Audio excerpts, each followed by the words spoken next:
नमस्कार। मैं प्राध्यापक डॉक्टर अनूप दळवी, अध्यक्ष हिंदी विभाग आरबीएनबी कॉलेज श्रीरामपुर।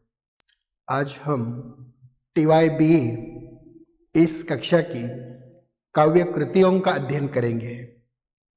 उन काव्य कृतियों में प्रिय प्रवास अयोध्या से उपाध्याय हरियावत जी द्वारा लिखित रचना, कुकुरमुत्ता सूर्यकांत त्रिपाठी निराला तथा उर्वशी रामधारी सिंह दिनकर जी की रचनाओं का अध्ययन आज हमें करना है। उनमें से प्रथम कृति प्रिय प्रवास अयोध्या सिंह उपाध्याय जी द्वारा लिखित प्रथम महाकाव्य, इस विषय का अध्ययन हम लोग करेंगे। प्रिय प्रवास यह अयोध्या सिंह उपाध्याय हरियावत जी के द्वारा लिखित श्रेष्ठ काव्य कृति है। इस काव्य कृति को खड़ी बोली हिंदी का प्रथम महाकाव्य होने का गौरव प्राप्त है। इसकी रचना हरियावत जी ने 1914 में की थी। यह महाकाव्य 17 सर्गों में विभाजित है। यह महाकाव्य हरियावत जी की अद्भुत प्रतिभा एवं अनुभूति का द्योतक है।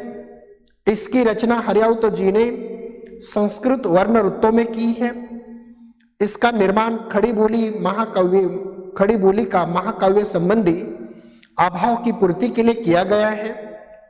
प्रिय प्रवास की अद्भुत सफलता के कारण हिंदी साहित्य सम्मेलन ने इस महाकाव्य के लिए अयोध्या सिंह उपाध्याय जी को अर्थात हरियावत जी को मंगला प्रसाद पुरस्कार देकर सम्मानित किया था। प्रिय प्रवास एक विप्रलंब श्रृंगारिक महाकाव्य है, वियोग श्रृंगार है, जो वर्णनात्मक शैली में लिखा गया है। इसमें कृष्ण के मथुरा गमन के उपरांत ब्रजवासियों की विरह व्यथा तथा उनकी विभिन्न मनोभावों का अत्यंत मार्मिक चित्रण प्रस्तुत रचना के द्वारा उद्धृत है। इसमें मानव मन की समस्त अंतर्दशाओं की अत्यंत सुंदर और मार्मिक अभिव्यंजना इस महाकाव्य के माध्यम से हुई है। इसकी रचना हरियावत जी ने कोमल कांत तथा समासयुक्त पदावली सुशोभित संस्कृत वर्ण रुत्तों में की है।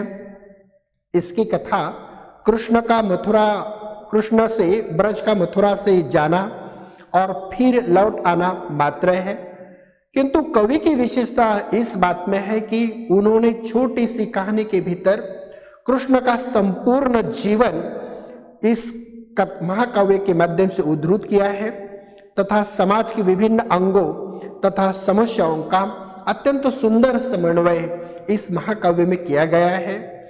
हरियावत जी ने वैज्ञानिक और बुद्धि प्रधान युग में एक ऐसे कृष्ण और राधिका दी है। कृष्ण को एक आधुनिक मानव के रूप में उन्होंने प्रस्तुत करने का प्रयास किया है। नायक कृष्ण और नायिका राधा को विश्व कल्याण तथा लोक मंगल की भावना से उन्होंने प्रस्तुत किया है। राधा भी आधुनिक युग की नारी के रंगों में रंगी हुई है। वास्तव में हरियावत जी ने राधा के माध्यम से राष्ट्रीय जीवन को एक केंद्रीय समस्या का उन्होंने उद्घाटन किया है और उसका समाधान खोजने का स्तुत्य प्रयास भी इस महाकाव्य के माध्यम से किया है। राधा अपने ही व्यक्तिगत स्वार्थों से ऊपर उठकर राष्ट्र कल्याण के लिए वह सब कुछ समर्पित कर देती है।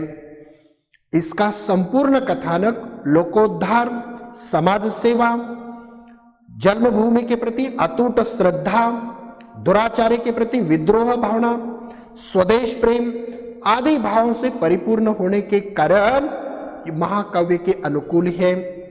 भारतीय संस्कृति की उज्जवल परंपरा इस महाकाव्य में या इस महाकाव्य के द्वारा उद्धृत हुई है। मानव मन के आदर्शों को चित्रित करने का प्रयास किया गया है। मानव के सभी आदर्श इस महाकाव्य के द्वारा चित्रित हुए हैं। इसमें आदर्श माता, आदर्श पुत्र, आदर्श पिता एवं आदर्श प्रेमी का क्रमशः चित्रण यशोदा, कृष्ण, नंद और राधा के माध्यम से हुआ है। महाकाव्य के समस्त तत्वों का सफल चित्रण हुआ है। संक्षेप में कहा जा सकता है, प्रिय प्रवास महाकाव्य खड़ी बोली के युग के एक आलोक स्तंभ और आगामी महाकाव्यों का पथ प्रदर्शक मार्गदर्शक सिद्ध हुआ है।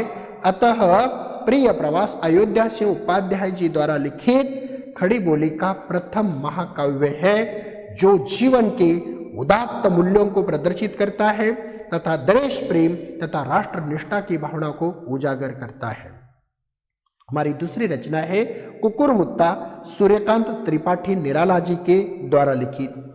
कुकुरमुत्ता सूर्यकांत त्रिपाठी निराला जी की प्रगतिवादी कविता है। इसकी रचना 1941 में हुई थी। इस काव्य में नवाब ने अपने बाग में फारस से गुलाब की कलमें मंगवाकर उन्होंने लगवाई थी।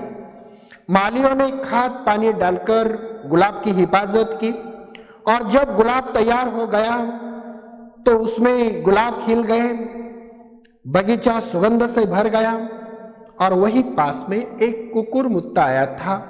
कुकुरमुत्ता लगवाया नहीं जाता है, वह अपने आप वह आता है।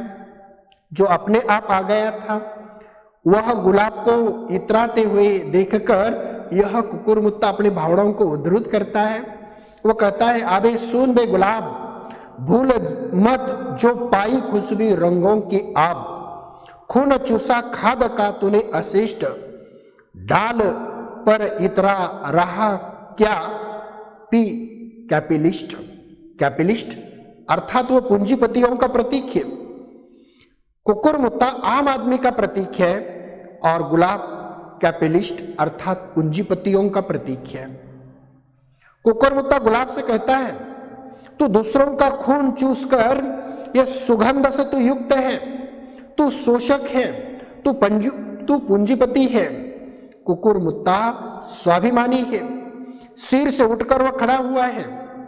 निराला जी के मन में अपने कभी मित्रों के प्रति जो खिन्नता थी, वह खिन्नता उन्होंने इस रचना के माध्यम से उद्धृत की है। उसकी अभिव्यक्ति भी कविता में प्रस्तुत की गई है। गुलाब सुस्वरूप होता है, सुगंधि होता है, परंतु उसमें कांटे होते हैं। कुकुरमुत्ता यह कुरूप होता है, परंतु उसमें कांटे नहीं होते। गुलाब अमीरों का प्रतीक है, पर कुकुरमुत्ता सर्वहारा वर्ग के लिए हमेशा प्रिय रहा है और प्रिय है। एक दिन नवाब की पुत्री ने कुकुरमुत्ता की सब्जी खाने की मांग की तथा खाने की इच्छा व्यक्त की। माली ने नवाब साहब को बताया कि आप कुकुरमुत्ता नहीं है, यदि आप कहे तो गुलाब ले आओ। नवाब ने आज्ञा दी कि गुलाब की जगह कुकुरमुत्ता लगाना चाहिए या कुकुरमुत्ता लगा दो, पर माली ने कहा कुकुरमुत्ता लगाया नहीं जाता, वह अपने आप उपजता है, अपने आप उगता है, वह अपने आप ही आता है। अर्थात निराला जी ने इन कविता में पूंजीपतियों के प्रति आक्रोश की भावना व्यक्त की है तथा दूसरी ओर सर्वसामान्य सर्वहारा वर्ग का जो महत्व है वह महत्व प्रतिपादित करने का प्रयास कुकुरमुत्ता इस छोटी सी रचना के माध्यम से किया है। हमारी तीसरी रचना है उर्वशी अर्थात रामधारी सिंह दिनकर जी के द्वारा लिखित यह तीसरी रचना है।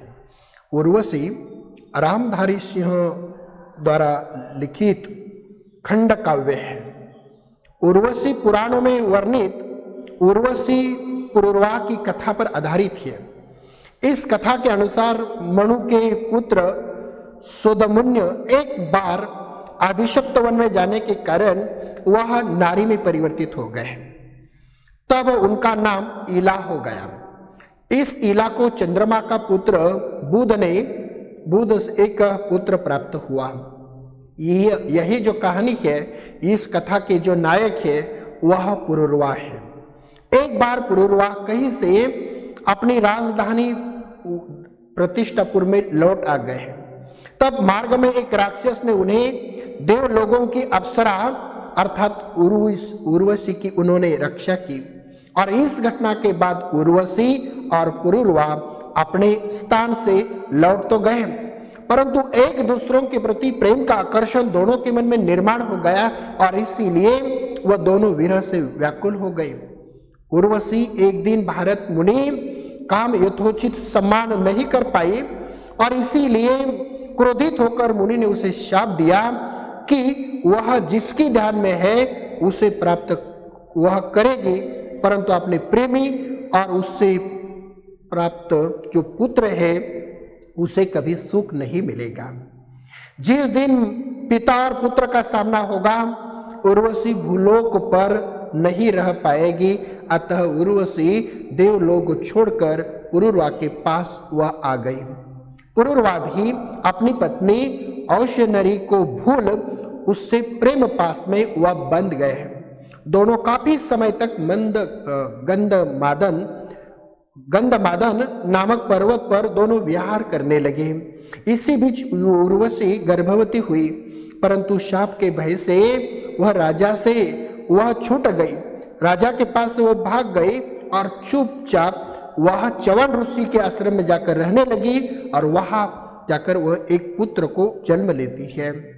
वही च्यवन ऋषि की पत्नी सुकन्या से वह अपने पुत्र को सौंप देती है और वापस वह पुरुरवा के पास आ जाती है। उर्वशी को पुत्र युवा होने पर एक दिन च्यवन ऋषि की आज्ञा के अनुसार सुकन्या को लेकर पुरुरवा के दरबार में वो पहुंच जाता है। अपनी संतानहीनता दुखी राजा और इस अकस्मात प्राप्त पुत्र पाकर वह उसे काफी खुशी हो गई। उर्वशी के शाप से अभिभूत हो गई और पिता पुत्र को छोड़कर वो देवलोक चली गई। तब सुकन्या ने राजा को सभी प्रकार की यह बातें बताई और इनसे दुखी राजा वह अपना राज्य अपने पुत्र के लिए सौंपकर संन्यास के लिए चला जाता है। अर्थात उर्वशी यह रामधारी सिंह दिनकर जी के द्वारा लिखित एक खंड काव्य है। धन्यवाद।